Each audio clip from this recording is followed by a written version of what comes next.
女人可以任性，但不能肆意而为，可以撒娇，但不能骄昂跋扈。任何一个女人如果靠男人的尊崇来过日子，再幸福也不过是个花架子。把自己爱的人踩在脚底下，就那么快乐吗？眼前的女生做了一件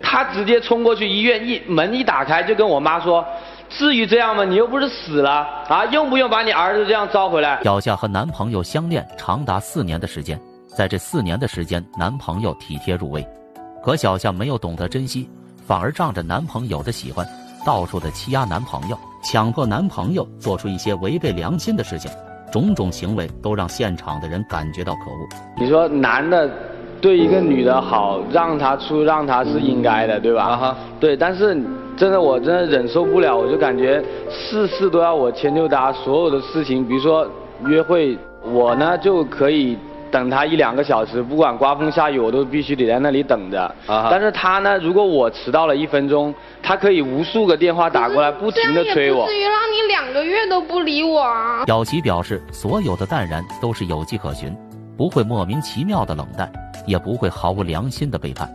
小琪琪说，如果不是万不得已，如果不是毫无退路，不会选择决然离开。小夏虽然长得漂亮，却并不是一个知人善任之人，在一些小事上斤斤计较，咄咄逼人，从未懂得退一步海阔天空，反而在一些小事上肆意的欺凌自己，揪着不愿意放。两人在一起的生活感觉到压力十足。我送你去出差，对吧？我爸打电话给我说，我妈不小心扭到脚，要我送去医院。他叫我还要坚持送他去火车站。那你说是先答应我送我的。那你觉得是送你去火车站比较重要呢，还是我妈崴到脚，我把她立刻送到医院重要呢？你爸不是陪着你妈吗？可是你都已经我作为儿子，我这么顺当的去送你去火车站，我也不去送我妈去医院，你觉得？那你还作为男朋友呢？你怎么就只作为儿子呢？小琪说，当天两人正准备前往火车。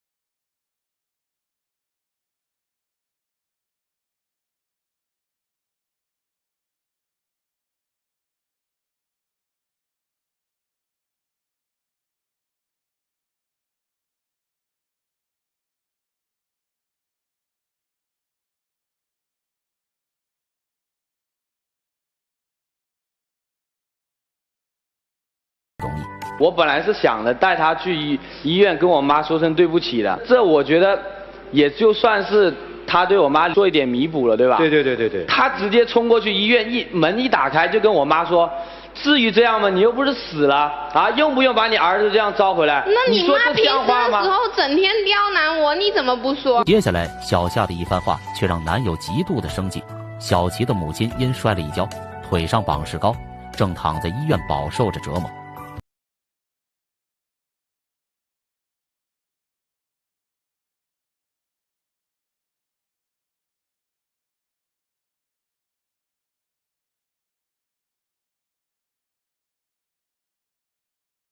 小是不愿意放，听着女友说出这番寒人心的话，一气之下，小琪长达2个月都没有和女友有过任何的联系，甚至还将所有的联系方式删掉。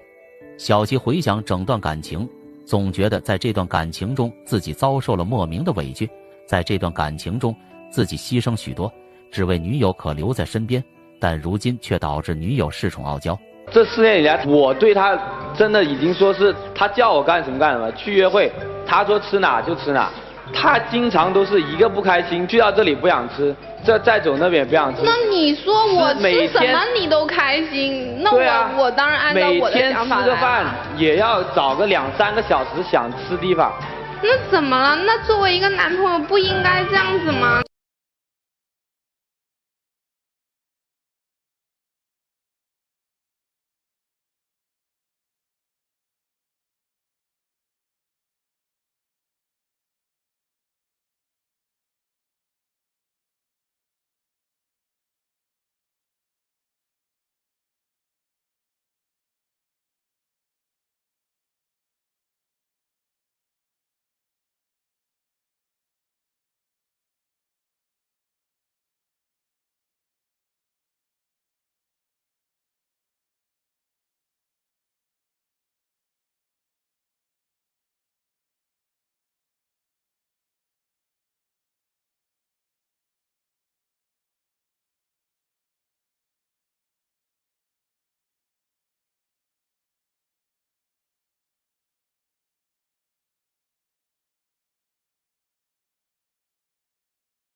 灾难。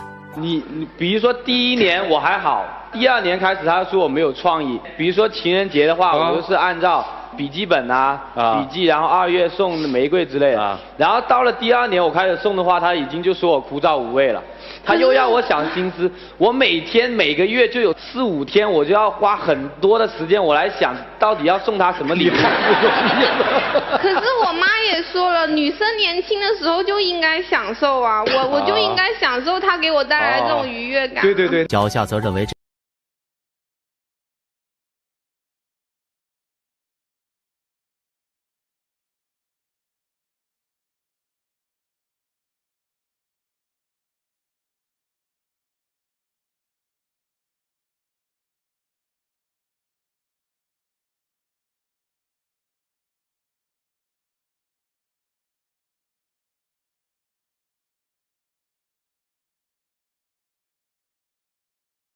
我们俩在一起，所有的事情都是我来做。你说要干什么，你嘴巴说出来，我来干。你说要去哪，我带你去哪。那我没有走吗？去吃东西，你点一桌。那你的意思是他背着你就对了。要吃的东西你点一桌，你爱吃的全吃了，不爱吃的就是到我吃的东西。真的假的？就是这样啊。所以有胃病嘛，饿就饱就饱。然后他开心，我就得跟着开心。我做了一点错事，他整天都能跟我暴躁起来。小七说，一开始就已经把钱交给小夏，小夏说会帮助自己存钱，每个月就只给自己零花钱，但零花钱的多少主要是取决于小夏的心情，有时是几百元，有时只有几十元。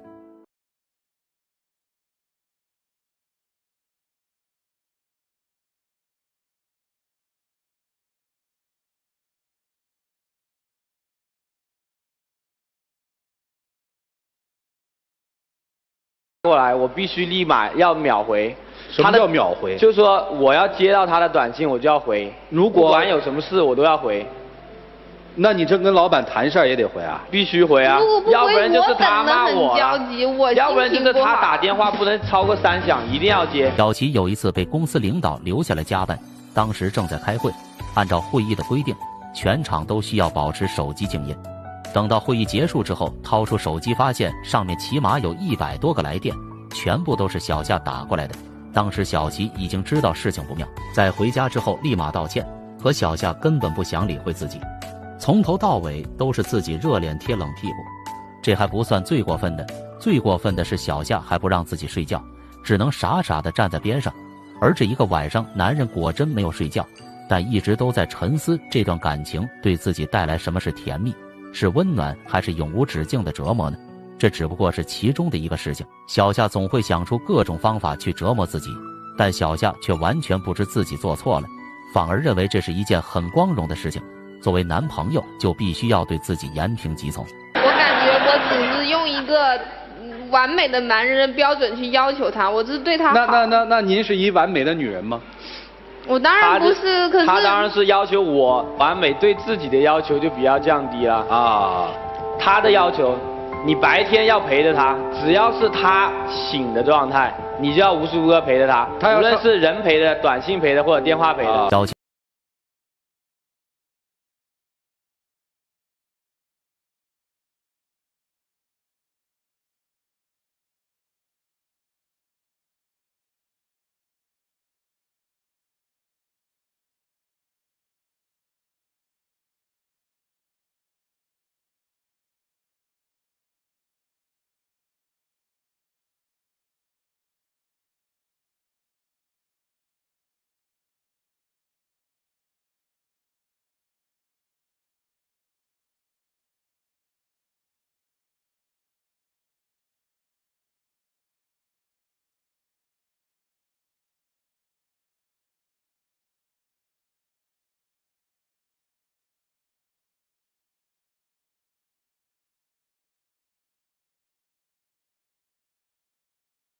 我觉得这2个月是我这4年以来最轻松的2个月，因为我不用想着随时随刻的有没有短信没有回，有没有电话没有接，有没有要干的事还没有干完。可是你以前说你最喜欢我这种女生啊，你现在又说这种话，那你以前说那些是什么呀？再说了，那个时候我说你母亲不好，可是你母亲整天在装修的事情各种说我啊，一会儿这个不行，那个不行，那个不行，那个不行的，你把全家大了重新装一遍算了。原本两人都已经决定要谈婚论嫁，买好的房子开始进入到装修的阶段，而这所有的一切都交给小夏的母亲。可小夏的母亲则认为他们没有把女儿放在心上，在婚姻大事上有些怠慢。如果女儿嫁入到这家人家，很可能是万劫不复。有一次，小夏的母亲来到家里参观，在参观完毕之后，就给出了意见，认为这一个房子里面的床特别的大，很明显有一些不符合实际。回家之后，小夏就始终不停地数落，认为男朋友没有把婚事放在第一位是一种不重视的表现。那我就听他的呗，2米太长我就换1.2米。再说那你说1.2米的床是我们2个睡的吗？那怎么样？不是，他当然不是了，说2米他睡着你站着。后来呢？后来我妈就不敢说了。就在那一天，我妈说了一个床的小说了一句那个床的问题，她把床换。是你跟你妈结婚还是跟我结婚啊？你妈能跟你过多久啊？我还跟你过。我妈能跟我过多久啊？你这不是咒我妈死啊？我妈能跟我过多久？我妈身体好得很，你知道吧？那你还不是跟我结婚过下半辈子吗？就仅仅只是因为一句话，就强迫把已经购买好的2米床直接就换成只有1.2米的床。原先买好的床过的时间已经没有办法退还，只能留在家里，但并没有太多的作用，就是劳民伤财，白白浪费了钱。看着眼前刁蛮任性的小夏，男友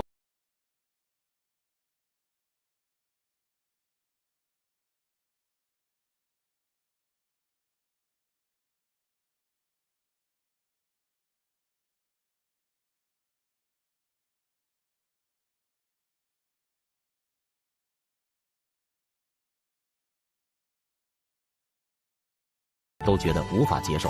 其实说句实在话，我最后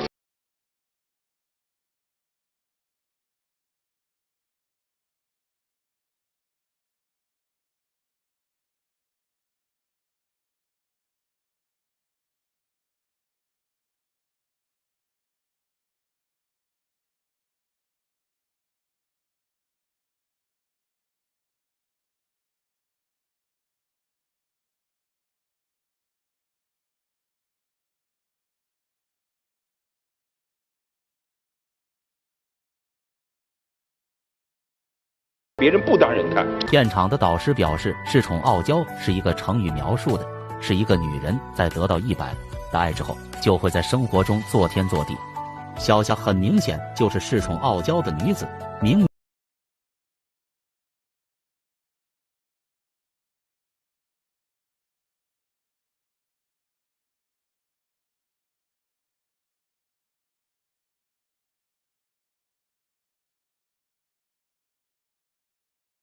生活当中有这样的例子，老公宠老婆宠了一辈子，结果老公一死了以后，老婆不知道怎么过日子，饭是老公做的，家里什么东西摆在哪他也不清楚，交电费在哪交他也不知道。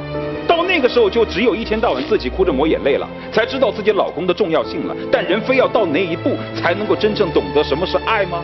什么是伴侣吗？什么叫互相尊重吗？什么叫深情相拥吗？你母亲这都不教你的吗？你母亲教你的都是些什么呀？小夏在听完了之后，才终于明白，原来这些年来自己错得彻头彻尾，肆无忌惮地去伤害一个真爱自己的男友，而自己这些年来的所作所为是如此的可笑，是如此的离谱。但两个人之所以会变成这样，不可以把所有的责任都推到小夏的身上。如果不是男友毫无底线的包容，不是男友一直不停的退让，相信小夏也不会变成这样，两人就是半斤八两。比如说他对于你母亲的礼貌问题，这是绝对不能因为你爱她而改变原则的事情。其实你们俩之间是相爱的，我看得出来你喜欢她，我也看得出来她对你依依不舍。你少在这撒娇，抹起你的眼泪。我告诉你，如果要真的有一天家里出了什么事儿，如果你男朋友因为某些原因不能承担这些责任的时候，女人往往要变得坚强些。那个时候你在哪儿呢？直到现在为止，两人心中依然都会有对方，否则也不可能会计较彼此心中的想法。而这些细枝末节在无形之中就会伤害到彼此的感情。这是一个陪伴自己长达4年的男人，在这4年的时间内，饱受折磨，没有给予半分的恋爱，反而是一直蛮横无理的伤害。相信小夏的心中也有众多的悔恨吧，是否还能够挽回眼前的感情呢？对不起，我觉得我实在太冲动了，我不应该说出那么伤害你的话。要不然今天也不会有这个结果。我知道我说对不起也挽回不了什么。等到我回到深圳，我一定会当面跟您道歉的。以后他要是有什么其他的不方便的，我一定力所能及，能帮到什么就做什么。脚下想起过往的一切，忍不住潸然泪下，流下悔恨的泪水，希望男友可以给自己一次机会。男友的态度却比较冷漠，并不想要给任何的机会。这么多位嘉宾对我提出的意见，还有我男朋友对我提出那么多看法，我觉得的确我有很多地方做得不好，可是我是真心喜欢他的，我觉得我一定会为此努力的，我也希望他可以给我一个机会。脚下表示，人和人之间的相处会有感情，在过去的4年内有辛酸，有甜蜜，有苦涩，有浪漫，然后自己有很多的缺点。怎么说也是相爱了4年吧，虽然给他呼来唤去的，但是心里还是有他的，但是占据大部分的还是疲劳和厌倦。我也自己觉得是太过于宠他了，所以自己这4年之后的结果也是自己自找的。我就感觉如果他能改变一些，比如说改变1/3或者1半，我觉得这能轻松很多很多。但如果他能改变的话，我觉得还是可以。脚下表示，从今以后会改变坏脾气，会尊重男友的母亲，还会和男友和睦的相处，希望男友可以给自己一次机会，更希望可以忘记以前种种的不愉快。爱情没有谁对谁错，还是应该站在对方的角度去考虑。